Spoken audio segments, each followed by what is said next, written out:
دوسرا عمل علماء فرماتے ہیں حسد، کہ مومن مومن سے جلتا ہے، کسی کی ترقی کو نہیں دیکھ سکتا، اسٹوڈنٹ دوسرے اسٹوڈنٹ کی ترقی کو نہیں دیکھ سکتا، ایک مولوی دوسرے مولوی کی ترقی کو نہیں دیکھ سکتا، ایک انجمن دوسری انجمن کی ترقی کو نہیں دیکھ سکتی، ایک تنظیم دوسری تنظیم کی ترقی کو نہیں۔ یہ کہاں سے پیدا ہوتا ہے؟ یہ نگاہ حسد سے پیدا ہوتی ہے۔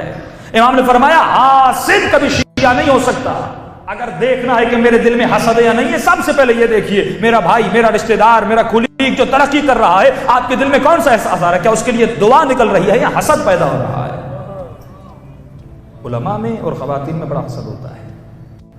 علماء تو نہیں، عالم تو نہیں کہہ رہا، لیکن مولوی کہہ دوں، یہ حسد کی بیماری، کیونکہ جن چیزوں میں زیادہ کمپٹیشن ہوتا ہے، جن مراکز میں زیادہ کمپٹیشن ہوتا ہے، وہاں پہ حسد پایا جاتا ہے۔ معصوم فرماتے ہیں اس کا تعلق بھی نگاہ سے ہے۔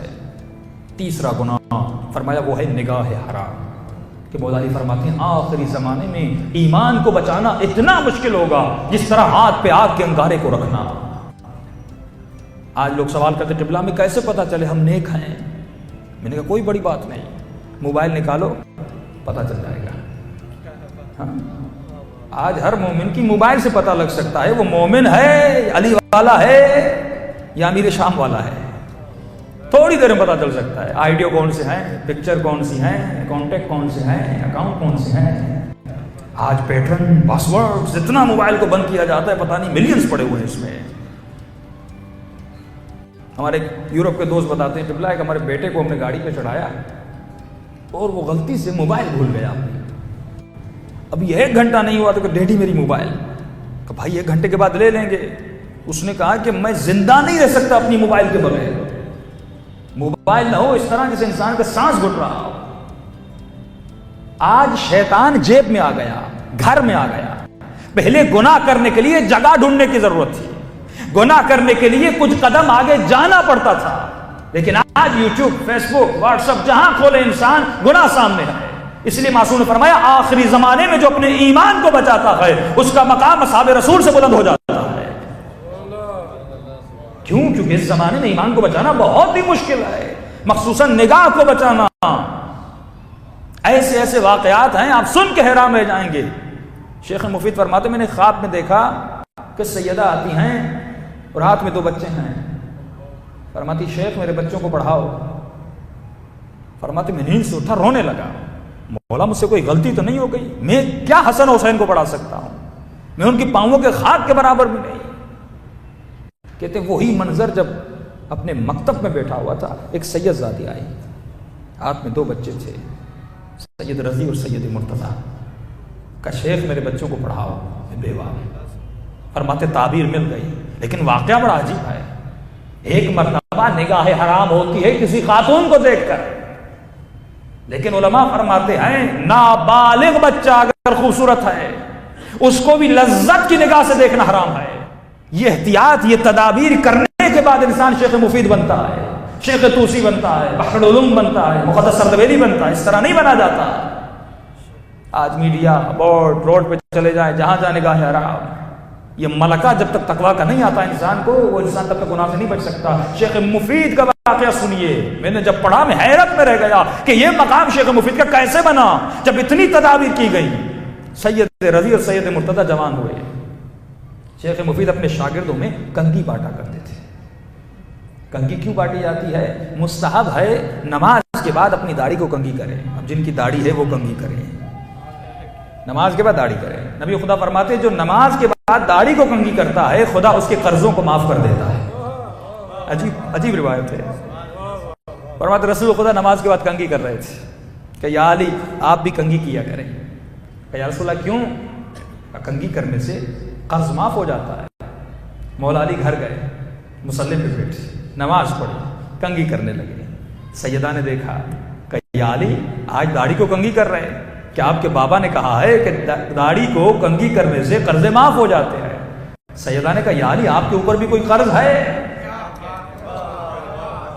کہ آپ کے اوپر بھی کوئی قرض ہے؟ کہاں سیدہ آپ کا حق ہمارا ادا نہیں کیا۔ کہ یا علی میں نے معاف کر دیا۔ سوال پڑھے محمد و آلہ۔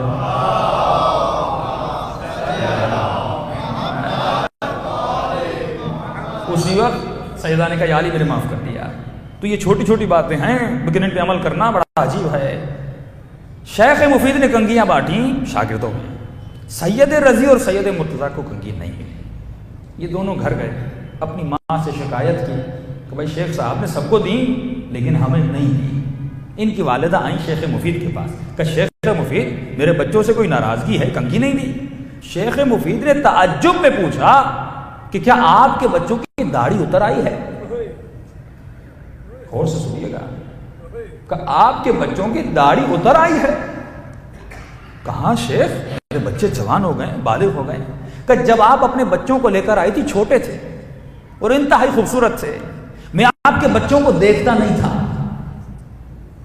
وہ دن آج کا دن مجھے پتا ہی نہیں تھا یہ بالغ ہو گئے، اگر مجھے پتا ہوتا ان کے چہرے پہ داڑھی آ گئی تو میں کنگھی دے دیتا۔ لیکن فرمایا نابالغ بچہ اگر خوبصورت ہو میں نہیں دیکھتا تھا کہیں نگاہ حرام میں مبتلا نہ ہو جاؤ۔ یہ کون کہہ رہا ہے؟ شیخ مفید، جو امام زمانہ کی توقیات کو لکھتے ہیں۔ اس قدر احتیاط کیا کرتے تھے، تب جا کر شیخ مفید بنتے آئے۔ شیخ رجب علی خیاط کیوں بنا، جس کو امام زمانہ سلام کا جواب دیتے ہیں؟ اسی اپنی نگاہ کو بچانے کی خاطر۔ کہتے ہیں میں جوائنٹ فیملی میں رہتا تھا۔ آج واقعاً اپنی شادیوں کو دیکھیں کہ اہل بیت کی شادیاں ہیں، اپنے فنکشنز کو دیکھیں اہل بیت کے فنکشنز ہیں، اپنے گھروں کو دیکھیں یا وہی گھر ہیں جو سیدہ کا گھر تھا؟ نہیں، عمل نہیں ہے۔ جب عمل نہیں پھر روکا امام زمانہ کیوں نہیں آتے؟ شیخ رجب علی خیاط کہتے ہیں جوائنٹ فیملی تھی، ایک مرتبہ گھر خالی ہوا، کسی خاتون نے رشتہ داروں میں سے مجھے گناہ کی دعوت دی۔ فرماتے خالی گھر تھا، میں نے جواب دیا، لیکن اس خاتون نے مجھے دھمکایا کہ اگر گناہ نہیں کرو گے ہم آپ کو بدنام کر دیں گے۔ کہ میں دوڑتا ہوا اپنے گھر کی چھت پر گیا، وہ خاتون میرے پیچھے پیچھے۔ اب دو ہی راستے تھے، یا گناہ کرتا یا چھت کے نیچے گرتا، اور گرتا تو مرتا۔ اتنا ایمان قوی تھا، کہا گناہ نہیں کروں گا، مرتا ہوں تو مر جاؤں، مخالفت امام نہیں کروں گا، مرتا ہوں تو مر جاؤں۔ ایک مرتبہ کہتا ہے میں نے بسم اللہ کہہ کے چھت سے چھلانگ لگائی، جیسے زمین پہ گرنے لگا مجھے ایسے لگ رہا تھا کوئی اپنے ہاتھوں پر بٹھا کر مجھے زمین پہ آہستہ آہستہ لا رہا ہے۔ یہ شیخ رجب علی خیاط نوجوانی کا عالم ہے۔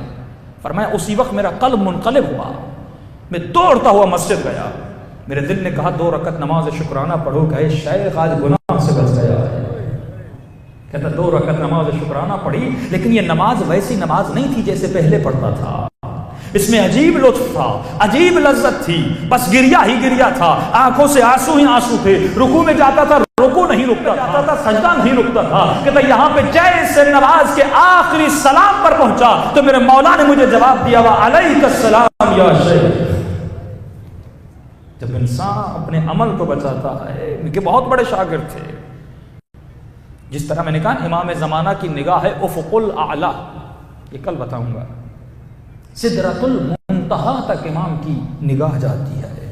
سدرۃ المنتہا کیا ہے؟ فرمایا وہ مقام ہے جب یہ خدا معراج پر گئے تو جبرائیل رک گیا کہ جبرائیل مجھے تنہا مت چھوڑو، کہ یا رسول اللہ اگر میں ایک قدم آگے بڑھاؤں میرے پر جل جائیں۔ اور مولا فرماتے ہیں امام کی نگاہیں جبرائیل کے مقام سے بہت آگے تک جاتی ہیں، اور وہی مولا فرماتے ہیں ہفتے میں 2 مرتبہ تمہارے اعمال میرے سامنے لائے جاتے ہیں، اگر نیکیاں ہوں میں خوش ہوتا ہوں، اگر برائیاں ہوں میرے دل کو بڑی تکلیف ہوتی ہے۔ اور مولا فرماتے ہیں جو ہماری نگاہوں کے سامنے گناہ نہیں کرتے، جو شاگرد ہوتے ہیں پھر ان کی نگاہیں اپنے شاگردوں پر ہوتی ہیں کہ شاگرد کہاں جا رہا ہے، کیا کر رہا ہے۔ ان کے شاگرد قبلہ، میں گاڑی میں سفر کر رہا تھا، میں نے عجیب منظر دیکھا، گاڑی میں جو 2-3 لوگ بیٹھے ہوئے تھے، پہلے ان کی شکلیں انسانی تھیں، لیکن جیسے جیسے گاڑی چلنے لگی آہستہ آہستہ ان کی شکلیں بدل کر حیوانی شکلوں میں بدل گئی۔ فرمایا یوم تبلی السرائر، یہ دنیا کا جو بدن ہے یہ خدا نے دیا، لیکن آخرت میں جو بدن ملے گا وہ آپ کے عمل کا بدن ہوگا۔ وہاں پہ سرائر، جو برائیاں جو نیکیاں انسان کرتا ہے وہ تمام تر ایک بدن میں بدل کر آپ کو دی جائیں گی۔ اگر گناہ کیے تو حیوانی بدن، اگر نیکیاں کی تو فرمایا نور نکلے گا چمکتا ہوا ان کے چہروں سے۔ فرماتے اچانک ان کے چہرے بگڑ گئے، حیوانی شکلیں بن گئی، پھر ان کی شکلیں انسانی ہو گئی۔ انہوں نے پوچھا قبلہ یہ عجیب منظر میں نے پہلی مرتبہ دیکھا۔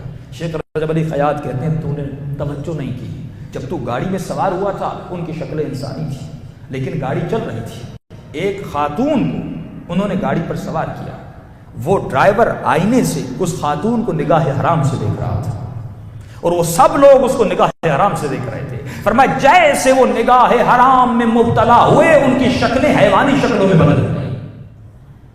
پھر جیسے وہ خاتون اتر گئی ان کی شکلیں انسانی بن گئی. سوال یہ ہے کہ شیخ رجب علی خیاط کو پتہ کیسے چلا کہ گاڑی میں یہ سارا اتفاق ہوا تھا؟ یہ غیب کی طاقت کیسے ملی؟ جو انسان اپنے اعضاء و جوارح کو بناتا ہے، مولا فرماتے ہیں وہ ہم اہل بیت میں سے بن جاتا ہے، صفات خدا کا حامل بن جاتا ہے. دنیا میں ہم اسی لیے آئے کہ صفات خدا کے حامل بنے، صفات اہل بیت کے حامل بنے، ورنہ کھانا پینا اعضاء نکاح کی لذت یہ تو ساری حیوان بھی لیتا ہے. کہ ایرانی بہت بڑے عالم فرماتے ہیں اگر خدا قرآن میں یہ کہتا کہ اولئک کالانعام، کہ یہ لوگ گنہگار ہیں، یہ حیوانوں کی طرح ہے، فرماتے ہیں میں اس جملے کو برداشت نہ کر سکتا، یہ ناانصافی تھی، کیونکہ حیوان تو گناہ نہیں کرتا. لیکن خدا نے آخر میں جملہ دوسرا اضافہ کر کے تصحیح کر دی کہ بل ہم اضل، یہ حیوانوں جیسے نہیں بلکہ حیوان سے بدتر ہیں، کیونکہ حیوان کو عقل نہیں، اسے عقل ہے لیکن پھر بھی اہل بیت کی نافرمانی کر رہا ہے. مجلسوں کا مقصد یہی ہے کہ انسان اپنی اصلاح کرے، اپنے نفس کو بنائے، اور کوشش کیجئے کہ مختلف اسٹڈی سرکل بنائیے. ہم اس پہ کام بھی کر رہے ہیں کہ کم از کم اگر آج میں سوال کروں مجمع سے کہ کتنے لوگوں کے گھر میں نہج البلاغہ ہے، کتنے لوگوں کے گھر میں قبلہ؟ شاید ہی 4-5 لوگ کہیں گے ہمارے گھر میں. کتنے لوگ ہیں جنہوں نے مکمل نہج البلاغہ کو پڑھا ہے؟ شاید ہی آپ میں سے کوئی ہو. وصیت نامہ مولا علی کا امام حسن کو کتنے لوگوں نے پڑھا؟ جنگ صفین سے لوٹتے ہوئے امام نے. بہت کم لوگ ہیں نہج البلاغہ کو مانتے ہیں، لیکن بہت کم شیعہ جنہوں نے نہج البلاغہ کو مکمل پڑھا ہو. قرآن کو مانتے ہیں لیکن بہت کم لوگ ہیں جنہوں نے قرآن کو ایک مرتبہ مکمل ترجمے کے ساتھ پڑھا. یہ جب تک اسٹڈی سرکل نہیں بنیں گے. جاپان میں 26,000 اسٹڈی سرکل ہیں. کمیونزم کی ابتدا اسی اسٹڈی سرکل سے ہوئی. نوجوانوں کے ذہنوں میں انہوں نے اسی طرح برین واش کر کر کے ان نوجوانوں کو کمیونزم کی طرف بڑھایا. آج شیعوں کے درمیان کوئی اسٹڈی سرکل نہیں ہے. اسٹڈی سرکل مطلب کیا؟ ہفتے میں ایک مرتبہ دعائے توسل، دعائے ندبہ، حدیث قصہ کسی گھر میں رکھیے. 10 نوجوان 15 نوجوان جمع ہو جائیں اور جمع ہو کر 5 ورق نہج البلاغہ کے پڑھ لیں، 2 صفحے تفسیر کے قرآن کے پڑھ لیں. اس سے کیا ہوگا؟ جو آپ کی اسٹڈی بڑھے گی، آپ کی معلومات بڑھے گی، پھر معرفت بڑھے گی، اور معرفت کے ساتھ انسان اس کا عمل بنتا ہے. دن رات دنیا کے کاموں میں ہیں، کبھی 5 منٹ اپنے دین کو نہیں دیتے، 10 منٹ اپنے امام زمانہ کو نہیں دیتے. علماء فرماتے کوشش کرو کم از کم 12 بجے نہیں تو 11 بجے، 11 بجے نہیں تو 10 بجے اگر نماز تہجد کے لیے نہیں ہو سکتے 2 رکعت نماز تہجد پڑھو اور 10 منٹ اپنے امام کے ساتھ بات کرو. وہ امام جو آج تک و تنہا ہے، امام کی نگاہیں آپ پر ہیں اور کسی پر نہیں ہے، ان نوجوانوں پر ہے. کہ مولا فرماتے کربلا کے تیر، کربلا کے مصائب مجھے اتنی تکلیف نہیں دیتے جتنا میرے چاہنے والوں کے گناہ میرے دل کو تکلیف دیتے آئے. یہ سوچ کر گناہ نہ کریے کہ اگر کربلا کے میدان میں، محشر کے میدان میں جناب سکینہ ہم سے یہ پوچھے کہ میرے بابا نے کم قربانی دی تھی، اگر جناب عباس یہ پوچھے میرے بازو کیوں کٹوائے، ایک ہی مقصد تھا نا، لِأَمْرَ بِالْمَعْرُوفِ وَأَنْهَ عَنِ الْمُنْكَرِ. آج اس مقصد کو تباہ کیا جا رہا ہے. آج وقت نہیں، انشاءاللہ کل تفصیل سے گفتگو ہوگی. معصوم فرماتے ہیں ہر مجلس سے ہم راضی نہیں ہوتے، اس مجلس سے راضی ہوتے ہیں جس مجلس سے مومن اپنے وجود میں کسی تبدیلی کا احساس کرے. حلیم کھائی، کھانا کھایا، 10 منٹ بیٹھے اور چلے گئے اور حق جتلایا اہل بیت پہ کہ ہم نے 1 گھنٹہ آپ کی مجلس کو دیا. معصوم فرماتے ہیں ہزاروں گھنٹے دو، لیکن وہ 10 منٹ جس میں تو اپنے وجود میں تبدیلی لا دے، وہ 10 منٹ ہمارے کام کے ہیں. ہزاروں کوفیوں نے یا حسین کہا، لیکن امام نے فخر کیا تو ایک حر پر فخر کیا، حر فی الدنیا والآخرہ. یہ جملہ یاد رکھیے کہ کہاں یا حسین کہنا اور کہاں حسین کے ساتھ رہنا، کہاں یا علی کہنا اور کہاں علی کے ساتھ رہنا، یا علی کہنا یا حسین کہنا، لبیک یا حسین کہنا، یہ بہت آسان ہے. لیکن کربلا اور میدان کارزار میں حسین کے ساتھ رہنا بڑا مشکل ہے.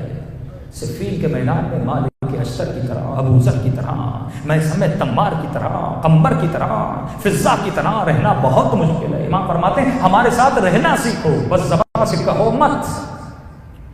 اور یہ ذکر صلوات جو آپ کرتے ہیں، معصوم فرماتی ہے انسان کے دلوں کو ضرب کرتا ہے، اپنے کاروبار میں، دل میں ہمیشہ کثرت سے زبان سے ذکر صلوات کریں، کیونکہ دل نرم ہوتے ہیں، قساوت قلب مٹتی ہے۔ آئیے سب مل کے اسی ذکر کے ساتھ چند جملے مسائل کی پڑھتے ہیں۔ اللہ